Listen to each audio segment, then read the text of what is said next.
अमृतम संस्कृतम YouTube channel आप सभी का हार्दिक स्वागत करता है। दोस्तों, आज आप मेरे साथ पढ़ने वाले हो संस्कृत वर्णमाला के बारे में। तो चलिए वीडियो को शुरू करते हैं। आ मीन्स क्या होता है संस्कृत में? अजा। अजा को क्या कहते हैं हिंदी में? बकरी। बकरी को इंग्लिश में क्या कहते हैं? गाट। अगला स्वर है आ से क्या शब्द बनता है संस्कृत में? आम्रम। आम्रम को हिंदी में क्या बोलते हैं? आम। आम को इंग्लिश में क्या कहते हैं? मैंगो। अगला स्वर है ई से क्या शब्द बनता है संस्कृत में? इक्षु। इक्षु को हिंदी में क्या कहते हैं? गन्ना। गन्ने को इंग्लिश में क्या कहते हैं? Sugar cane. ई को क्या बोलते हैं संस्कृत में? ईला। ईला को हिंदी में क्या कहते हैं? पृथ्वी। और पृथ्वी को इंग्लिश में क्या कहते हैं? अर्थ। अगला स्वर है उ से क्या शब्द बनता है संस्कृत में? उल्लू कहा। और उल्लूका को हिंदी में क्या कहते हैं? उल्लू। उल्लू को इंग्लिश में क्या कहते हैं? आउल। अगला स्वर है ऊ से क्या शब्द बनता है संस्कृत में? ऊना। ऊना को हिंदी में क्या कहते हैं? ऊन। ऊन को इंग्लिश में क्या कहते हैं? ऊल।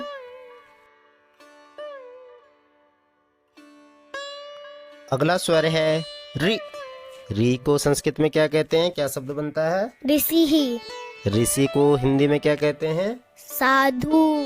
साधु को इंग्लिश में क्या कहते हैं? दसेज। अगला स्वर है री से क्या शब्द बनता है हिंदी में? छाती। छाती को इंग्लिश में क्या कहते हैं? चेस्ट। अगला स्वर है ए से संस्कृत में क्या शब्द बनता है? एला। एला को हिंदी में क्या कहते हैं? इलायची। इलायची को इंग्लिश में क्या कहते हैं? कदमम। अगला स्वर है आई से क्या शब्द बनता है संस्कृत में? एंद्री। एंद्री को हिंदी में क्या कहते हैं? कौवा। कौवे को इंग्लिश में क्या कहते हैं? क्रो। अगला स्वर है ओ से संस्कृत में क्या शब्द बनता है? ओतुहु। ओतु को हिंदी में क्या कहते हैं? बिल्ली। बिल्ली को इंग्लिश में क्या कहते हैं? कैट। अगला स्वर है औ से संस्कृत में क्या शब्द बनता है?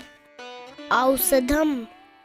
औषधम को क्या बोलते हैं हिंदी में? दवाइयाँ। दवाई को इंग्लिश में क्या कहते हैं?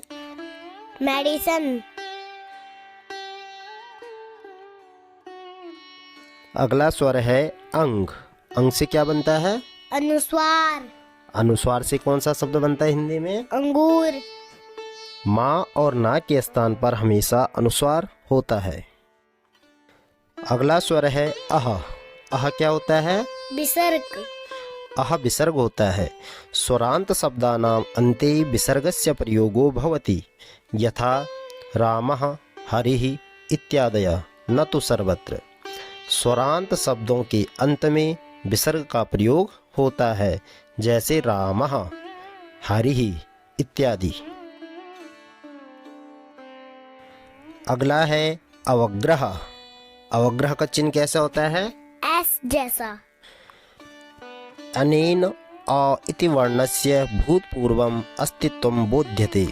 यहाँ पर अवग्रह का चिन्ह जो है अस जैसा दिखाई देता है, उसी को अवग्रह कहते हैं और इसकी ध्वनि जो है अ में आती है। अब शुरू करते हैं व्यंजनों से संस्कृत वर्णमाला। व्यंजनों में सबसे पहले आता है क से संस्कृत में क्या शब्द बनता है? कपोता। कपोता को हिंदी में क्या कहते हैं? कबूतर। कबूतर को इंग्लिश में क्या कहते हैं? पिजन। अगला व्यंजन है ख से संस्कृत में क्या शब्द बनता है? खराहा। खराह को हिंदी में क्या बोलते हैं? गधा। गधा को इंग्लिश में क्या कहते हैं? डोंकी।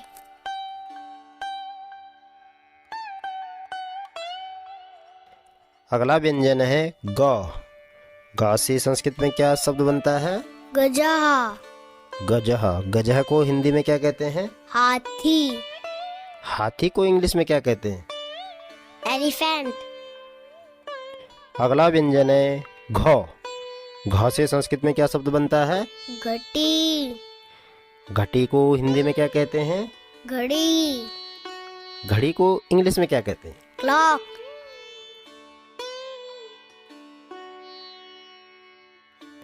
अगला व्यंजन है ग या अड़ा खाली। यहाँ पर अ, आ, ह, क वर्ग इत्येषाम् उच्चारणम कंठेन भवति, अर्थात अक्व विसर्जनीयम कंठः, यानी कि छोटा आ और बड़ा आ, हा और क वर्ग। क वर्ग में क, ख, ग, घ, अड़ा खाली, इन वर्णों का उच्चारण जो है कंठ से होता है, जैसे गंगा, तुंगनाथ इत्यादि। अगला व्यंजन है चा। चा से संस्कृत में क्या शब्द बनता है? चमचा, चमचा को हिंदी में क्या कहते हैं? चम्मच। चम्मच को इंग्लिश में क्या कहते हैं? स्पून।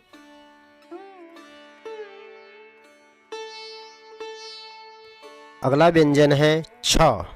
छ से संस्कृत में क्या शब्द बनता है? छत्रम, छत्रम को हिंदी में क्या कहते हैं? छाता। छाते को इंग्लिश में क्या कहते हैं? अम्ब्रेला।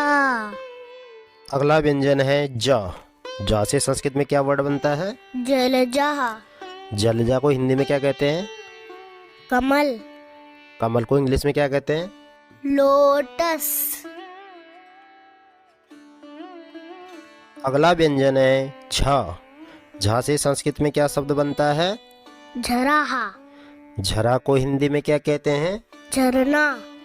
झरना को इंग्लिश में क्या कहते हैं? वाटरफॉल।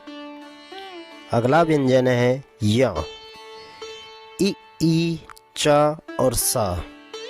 च वर्ग इत्येषाम् उच्चारणं तालूनां भवति। शब्दानां मध्ये अस्य प्रयोगः भवति, यथा चंचलः, अंचितः इत्यादयः। इ, ई, च और स अर्थात च वर्ग में च, छ, ज, झ, य, इन वर्णों का उच्चारण स्थान तालु होता है और शब्दों के बीच में इसका प्रयोग किया जाता है, जैसे चंचल और अंचित, इस तरह के शब्दों में। अगला व्यंजन है टा। टा से संस्कृत में क्या शब्द बनता है? टिटभी, टिटभी को हिंदी में क्या कहते हैं? टिटहरी। टिटहरी को इंग्लिश में क्या कहते हैं? Sand Piper. अगला व्यंजन है ठा। ठा से संस्कृत में क्या शब्द बनता है? ठारा, ठारा को हिंदी में क्या कहते हैं? बर्फ। बर्फ को इंग्लिश में क्या कहते हैं? स्नो। अगला व्यंजन है डा। डा से संस्कृत में क्या शब्द बनता है? डमरू, डमरू को हिंदी में क्या कहते हैं? डमरू। डमरू को इंग्लिश में क्या कहते हैं? पैलेड्रम। अगला व्यंजन है ढा। ढा से संस्कृत में क्या शब्द बनता है? ढोला, ढोला को हिंदी में क्या कहते हैं? ढोल। ढोल को इंग्लिश में क्या कहते हैं? ड्रम। अगला व्यंजन है अणा। री, री, रा और श तथा ट वर्ग इत्येषाम् उच्चारणं मूर्धया भवति। शब्दानाम् आदौ अस्य प्रयोगः न भवति, यथा कुंठा, घंटामणि इत्यादयः। अर्थात री, री, रा, श और ट वर्ग, इन वर्गों का उच्चारण स्थान मूर्धा होती है। अगला व्यंजन है ता। ता से संस्कृत में क्या शब्द बनता है? तुला, तुला को हिंदी में क्या कहते हैं? तराजू। तराजू को इंग्लिश में क्या कहते हैं? स्केल्स। अगला व्यंजन है था। था से संस्कृत में क्या शब्द बनता है? थूत कृतम। थूत कृतम को हिंदी में क्या कहते हैं? थूकना। थूकना को इंग्लिश में क्या कहते हैं? स्पीट। अगला व्यंजन है दा।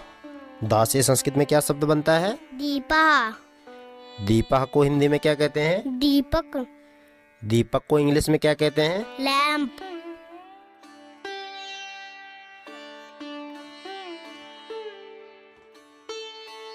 अगला व्यंजन है ध। ध से संस्कृत में क्या शब्द बनता है? धनु। धनु को हिंदी में क्या कहते हैं? धनुष।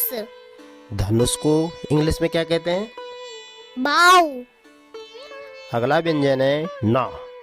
ना से संस्कृत में क्या शब्द बनता है? नौका। नौका को हिंदी में क्या कहते हैं? नाव। नाव को इंग्लिश में क्या कहते हैं? बोट।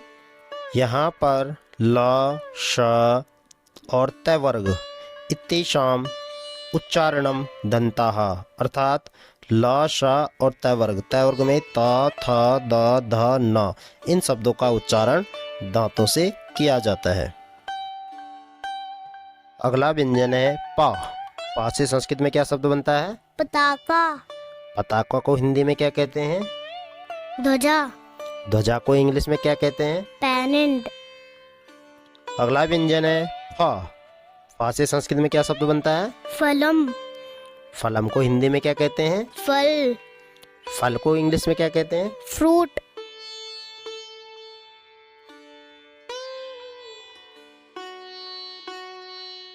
अगला व्यंजन है बा। बा से संस्कृत में क्या शब्द बनता है? बकाहा। बकाह को हिंदी में क्या कहते हैं? बगुला। बगुला को इंग्लिश में क्या कहते हैं? हेरन। अगला व्यंजन है भा। भा से संस्कृत में क्या शब्द बनता है? भल्लुकाहा। भल्लूका को हिंदी में क्या कहते हैं? भालू। भालू को इंग्लिश में क्या कहते हैं? बियर।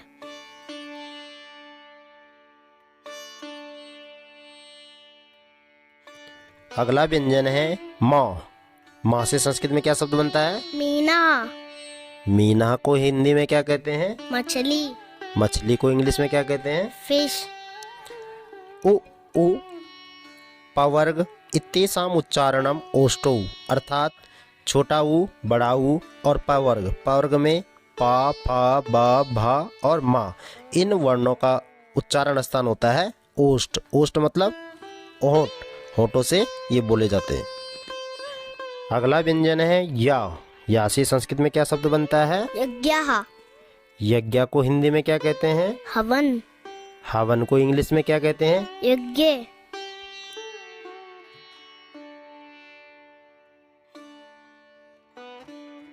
अगला व्यंजन है रा। रा से संस्कृत में क्या शब्द बनता है? रथः।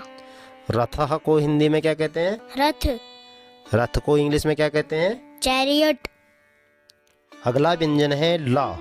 ला से संस्कृत में क्या शब्द बनता है? लता। लता को हिंदी में क्या कहते हैं? बेल। बेल को इंग्लिश में क्या कहते हैं? क्रीपर।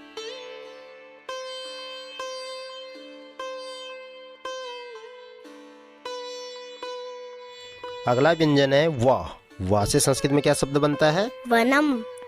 वनम को हिंदी में क्या कहते हैं? जंगल। जंगल को इंग्लिश में क्या कहते हैं? फॉरेस्ट। अगला व्यंजन है शा। शा से संस्कृत में क्या शब्द बनता है? शशाहा। शशा को हिंदी में क्या कहते हैं? खरगोश। खरगोश को इंग्लिश में क्या कहते हैं? रैबिट।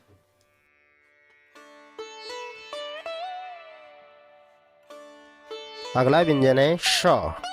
शा से क्या शब्द बनता है संस्कृत में? षटकोण। षटकोण को हिंदी में क्या कहते हैं? चतुर्भुज। षटभुज को इंग्लिश में क्या कहते हैं? हेक्सागन। अगला व्यंजन है शा। सा से संस्कृत में क्या शब्द बनता है? सेवम। सेबम को हिंदी में क्या कहते हैं? सेब। सेब को इंग्लिश में क्या कहते हैं? एप्पल।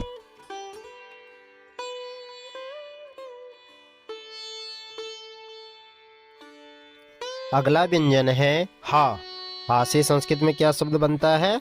हरिणाहा। हरिणा को हिंदी में क्या कहते हैं? हिरण। हिरण को इंग्लिश में क्या कहते हैं? डियर। अब बात करते हैं संयुक्त व्यंजनों के बारे में। संयुक्त व्यंजन दो व्यंजनों से मिलकर बनते हैं, जिसमें हमारे अक्ष, त्र और ज्ञ होते हैं और एक श्री वाला स्रा भी होता है। तो चलिए इन संयुक्त व्यंजनों के बारे में जानते हैं। अगला व्यंजन है अक्षः, जो कि एक संयुक्त व्यंजन है। अक्षा से संस्कृत में क्या शब्द बनता है? क्षत्रियः। क्षत्रिय को हिंदी में क्या कहते हैं? योद्धा। अक्षा जो है क प्लस श प्लस आ मिलके अक्षा बनता है, जो कि दो व्यंजनों से मिलकर बना है, इसीलिए इसको संयुक्त व्यंजन कहते हैं। अगला व्यंजन है त्रा। त्रा भी एक संयुक्त व्यंजन है। त्रा से संस्कृत में क्या शब्द बनता है? त्रिवेणी। त्रिवेणी क्या है? त्रिवेणी 3 नदियों का संगम है। बहुत अच्छा। त्रिवेणी जो है प्रयागराज में गंगा, यमुना और सरस्वती इन 3 नदियों का संगम है। त्रा हमारा ता प्लस रा प्लस आ मिलके त्रा बना, अर्थात दो व्यंजन इसमें भी मिले हुए हैं, इसलिए इसको संयुक्त व्यंजन कहते हैं। अगला व्यंजन है ज्ञा। ज्ञा से संस्कृत में क्या शब्द बनता है? ज्ञानेंद्रिय। Very good. ज्ञानेंद्रिय क्या होती है? ज्ञानेंद्रिय 5 होती है। 5 ज्ञानेंद्रिय कौन कौन सी होती है? आँख, नाक, जीभ, कान, त्वचा। तो दोस्तों, आपको मेरी वीडियो कैसे लगी कमेंट में जाके जरूर बताएं एंड लाइक शेयर सब्सक्राइब जरूर करें। Thank you.